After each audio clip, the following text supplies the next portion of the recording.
Hey, I'm Joel McDonald, and I own a travel company that isn't doing a lot of business right now. And instead, I am focusing my efforts on a stay at home challenge.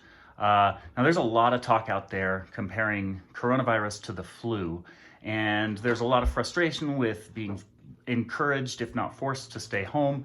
And so, I want to talk about a couple things. One, I'm having a challenge, a stay at home challenge, where you'll have the opportunity to win a 5-night Mexico vacation. It's good for 24 months, so it can be used long after all of this passes.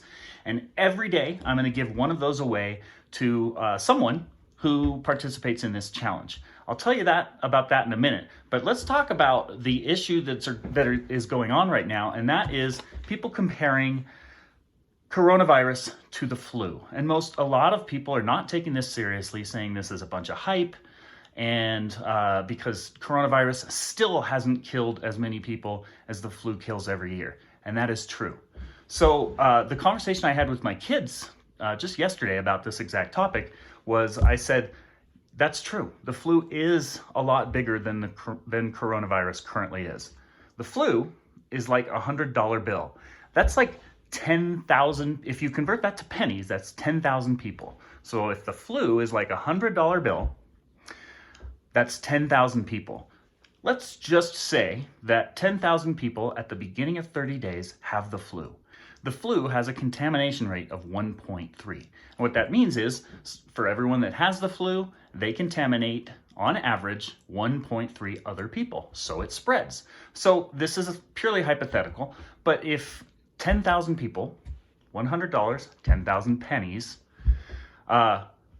contaminated an additional 1.3% of people per day, that original $100 would turn into $202,000 at the end of 30 days.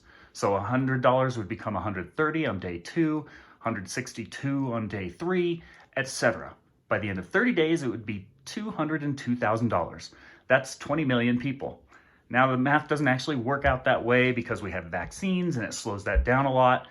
So it's a lot less than 20 million people. But that's an example of how the flu can expand. $100 could turn into $20 million if it multiplied by 1.3 every day for 30 days. Coronavirus is like a penny. So if one person has coronavirus multiplies at a factor of 2.5, and that's a conservative estimate. Some estimates are saying it's 3 or 4. So in other words, for every one person that has coronavirus, they on average infect 2.5 people. If one person infects 2.5 people, and that's multiplied for 30 days in a row, one penny could turn into $3.4 billion. So that's 340 million people. 340 billion people, which isn't possible. There are only 9 billion people on the earth. But again, we're comparing the flu, which is a lot larger than coronavirus currently. But the coronavirus has the potential of being much, much bigger. It's already on that trajectory to be much bigger than any flu we've ever seen. So, in order to combat that, I'm encouraging people to stay home, and I'm having a challenge. And to participate in that challenge, you can do 2 different things. One, if you every day you can participate in this, and once a day I will have a drawing. I will give a 5-night vacation to one person. It can be used up to 24 months from now. And all you have to do is post a picture of yourself at home, or if you're a medical professional out there in the trenches, thank you very much. If you're a medical professional, take a picture of you at work and just comment saying, I stayed at home yesterday, or a medical professional, I worked yesterday. That will give you an entry. I will have a drawing every single day, and I will give a Mexico vacation that you can use anytime in the next couple years. I will also give 10 entries away if you help me get the word out about this. So if you see anyone commenting about how this is silly and overrated and it's still way less than the flu, it's gonna be bigger.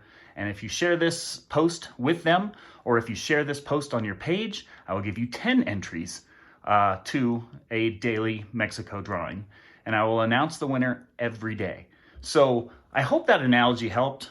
And again, I'm not a doctor, I'm not a mathematician, but I do have a sense of numbers. In fact, Google hired me to write a couple books for them based on my sense of numbers. And these numbers scare me, and that's why I'm doing this.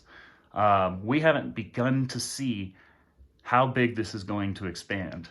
What we have seen is Spain has now converted ice rinks into morgues because their morgues can't handle the bodies that are continuing to come in from coronavirus infections. And the trajectory of the US is, from everything I've read, very similar. So we need to do everything we can to stop the spread of this virus that we don't have a vaccine for, and it needs to be done as soon as possible. So again, once a day, post below that you stayed home yesterday, include a picture of you at home or include a picture of you working in the medical field. Please get the word out. Share this video on your page. Share this post with anyone who is comparing coronavirus to the flu, because it's not going to be long before this is much larger than the flu. And if we don't have a vaccine, there's nothing we can do to stop it. And we're not talking about just people at risk. Once our hospital beds fill up, people with broken legs, people with heart attacks, people with cancer, anyone who needs medical help is suddenly at risk because we don't have enough protection for them. We don't have beds for them to be treated. So thank you so much for watching. I look forward to seeing pictures of you staying at home. Again, you can do this every day. Every day is a new entry into my daily contest. And I look forward to hearing from you after all this passes.